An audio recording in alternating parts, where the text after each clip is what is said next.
Alright, this is Martin Bryan. I'm giving my new QN4 camera a little test drive here. So this is all of the packing material and some of the boxes from my exploits over the last 3 months of buying guitars, trading them in for other guitars, buying a better video production workstation.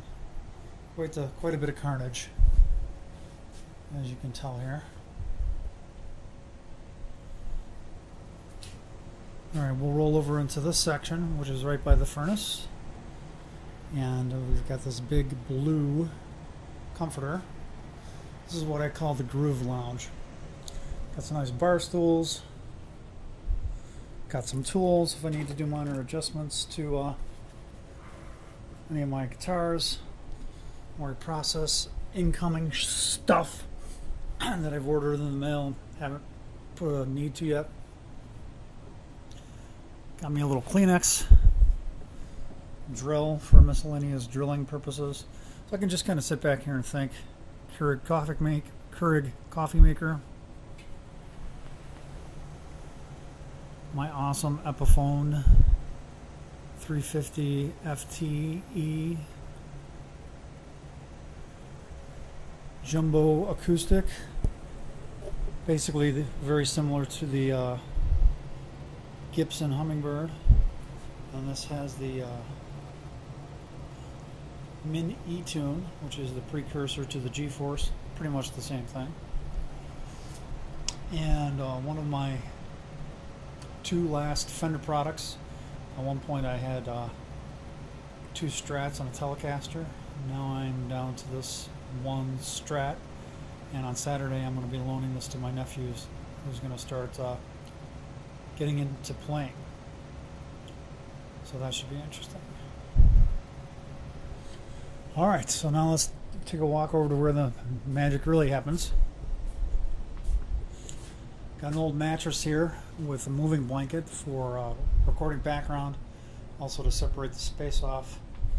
An old throw rug. Alright. I'm a big Les Paul fan, or at least I've developed into being one. So this is my most expensive Les Paul. It is an American-made Gibson. It's called a Faded because it doesn't have a fancy maple cap like this Epiphone does. It's got a very faded, worn look to it. USA Gibson pickups. Since it's a high-performance model, it's got a titanium frictionless bridge, which I really appreciate because even these other Epiphones that have a synthetic nut bridge, they stick up quite a bit. So if you're doing a lot of open chords and switching back and forth, you can cut up your hands and have some wear and tear. Not so much with this particular beauty.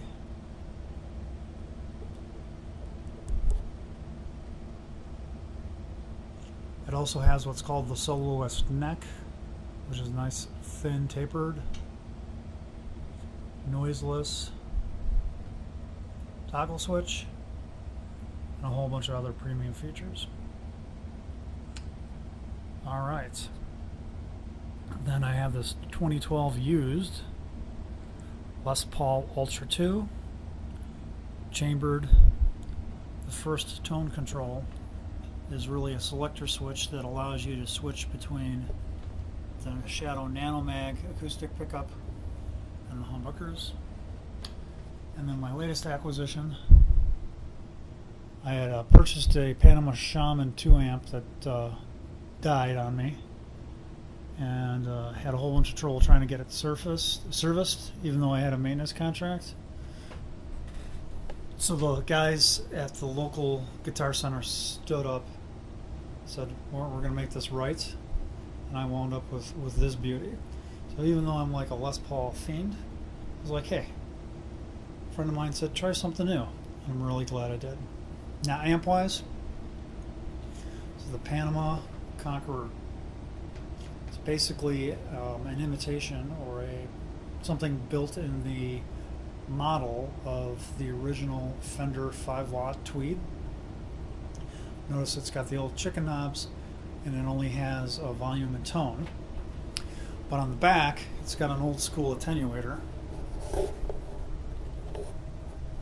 which is probably hard to see in this low light condition. And that attenuator essentially acts as a gain control. Now, most of this information has been posted in previous videos.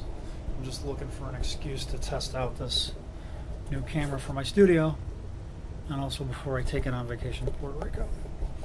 So you can kind of see the attenuator in there now, and although this amp is very deep, that's because the combo unit is deep in order to hold the speaker. So even though this is not the combo, they made the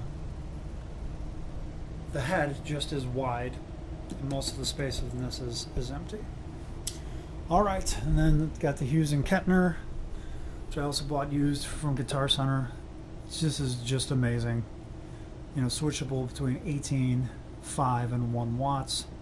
Silent recording mode. That's awesome. Alright, this cabinet's really something special.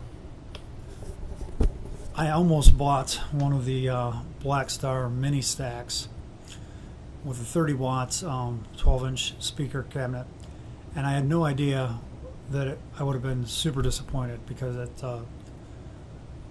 looks like something that a dwarf could knock over. When I actually saw them combined at Guitar Center the other day, I was like, what the hell? So this guy I was able to get. I was going in a Music Go Round in Kenosha to trade in a whole bunch of stuff just to see what I could get, and went into their boutique room at the store manager's suggestion. You know, like, oh yeah, we'll figure out how much your trade-ins are worth. You go look at the expensive stuff.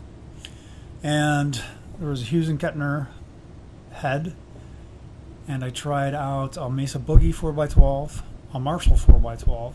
Thought they sounded awesome, but they were several $1,000s even used. Then they had these two Black Star cabinets that I'd never seen before, and these have the oversized cabinet, so you get a really good bass sound to it. Semi-open in the back with the awesome Celestion 80-watt speaker. It's called the 8070.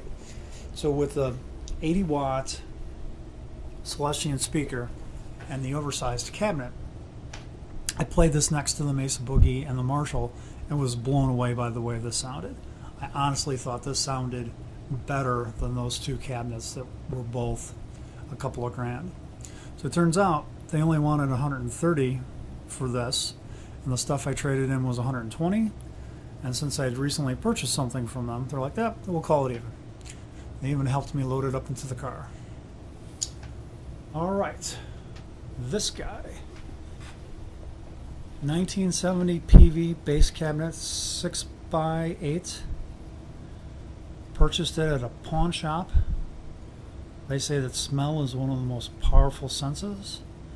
I walked by this and it smelled of stale beer and cigarettes, and it reminded me of a much, much uncivilized time, and I had to have it. Alright. Old Dell laptop with an old compact monitor, miscellaneous accoutrement, Scarlett Fortescue 2x2, my audio to digital. This is the camera I've been using previously. Excellent video, but terrible sound quality.